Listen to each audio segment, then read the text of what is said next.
നമുക്കറിയാം, കേരളത്തിൽ നിരവധി സഖാക്കളെയാണ് ബി ജെ പിക്കാരും RSSകാരും UDFകാരും കൊലക്കത്തിക്കിരയാക്കി അക്രമ രാഷ്ട്രീയത്തിൻ്റെ വക്താക്കളായി മാറിക്കഴിഞ്ഞിരിക്കുന്നത്.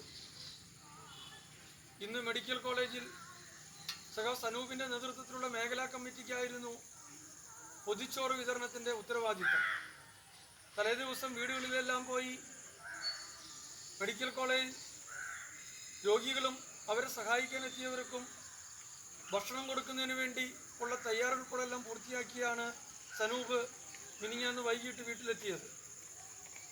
നാട്ടിലുണ്ടായൊരു സംഘർഷം രമ്യതയിൽ അവസാനിപ്പിക്കുന്നതിന് വേണ്ടി ഇടപെടാൻ പോയ സനൂപിനെയാണ്, സമാധാനത്തിൻ്റെ സന്ദേശവുമായി എത്തിയ സനൂപിനെയാണ് കൊലക്കത്തി കയ്യിലെന്തിയ RSS കാപാലികർ കുത്തിവീഴ്ത്തിയത്.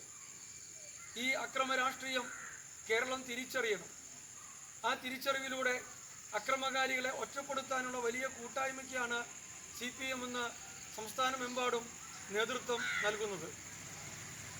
RSSനെ സംബന്ധിച്ചിടത്തോളം, കോൺഗ്രസിനെ സംബന്ധിച്ചിടത്തോളം അവരുടെ മുഖ്യശത്രു ഇന്ന് CPM-ഉം DYFI-യും അതിന് തുടക്കത്തിന്മാരായിട്ടുള്ള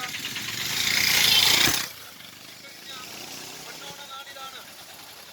പൂക്കളത്തിൽ രക്തകാരം അണിയിച്ചുകൊണ്ട് വെഞ്ഞാറമൂടിൽ രണ്ട് സഖാക്കളെ കോൺഗ്രസുകാർ വളർത്തിയത്.